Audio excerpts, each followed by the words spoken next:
सर्दियों की एक शाम थी तो कोहरे में लिपटा हुआ शहर कुछ और ही सूना लग रहा था। गलियों में खाली डिब्बे, टूटी बोतलें और कचरे के ढेर पड़े थे। एक पुरानी दीवार की परछाई में एक काली बिल्ली अपनी पूंछ में लिपटी बैठी थी। उसकी आंखें लाल सी चमक रही थीं, जैसे उनमें कोई छुपा हुआ रहस्य हो। ठाई, वो आम बिल्ली नहीं थी, तो वो बोल सकती थी। नोट होप कभी कभी वो खुद से बातें करती, कभी आसमान को देखकर बड़बड़ाती। तो इंसान अजीब होते हैं, न खुद खुश, न हमें जीने देते हैं। थोट हाउसी गली के एक कोने में एक 10 साल का लड़का, फराज, हर दिन चुपचाप बैठा रहता। तमा इस दुनिया से जा चुकी थी। पिता मजदूरी पर जाता और रात को थका हारा लौटता। दोस्त कोई नहीं था। फराज अक्सर जमीन पर लकीरें खींचते खींचते वहीं सो जाता, हारा लौटता। एक दिन फराज ने उस बिल्ली को देखा जो कचरे में कुछ ढूंढ रही थी। तो उसने अपनी रोटी का आधा टुकड़ा निकाला और बिल्ली के सामने रख दिया। धोरा, बिल्ली ने हैरानी से देखा। थोन, तुमने मुझे कुछ दिया? बिना डरे?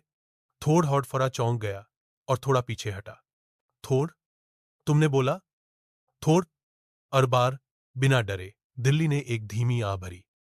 ठो हाँ, मैं बोलती हूं, लेकिन कोई सुनता नहीं। दौड़ हो, बिल्ली और फराज की दोस्ती शुरू हो गई। दिल्ली उसे पुरानी कहानियां सुनाती, कुछ मजेदार, कुछ दिल को चीर देने वाली। न्योट हब दिन फराज ने पूछा, तुम बोल कैसे सकती हो? थॉट, बिल्ली ने धीरे से कहा, एक बूढ़े जादूगर ने मुझे ये ताकत दी थी जब मैंने उसे एक ठंडी रात में मरने से बचाया था। तो उसने कहा था, ये इंसानों की दुनिया है, लेकिन तुम्हारे जैसे जीवों को शायद उनकी जुबान में कुछ कहने का हक भी मिलना चाहिए। दोट फौड़ाजा मुस्कुराया, तो तुम मेरे लिए एक वरदान हो। ध्योरठो, बिल्ली ने उसे ध्यान से देखा। त्योर, तुम मेरे लिए उम्मीद। ध्योरठो, कई दिन बीत गए। यतफराज अब ज्यादा मुस्कराने लगा, कम अकेला महसूस करता। ठीक, बिल्ली हर रात आती, कभी सलाह देती, कभी बस उसके पास चुपचाप बैठती। ठीक बिल्ली। एक दिन बिल्ली आई, लेकिन उसकी सांसें तेज चल रही थीं। द्योट फराज, अब मैं ज्यादा दिन नहीं रह पाऊंगी। मेरी उम्र पूरी हो चुकी है।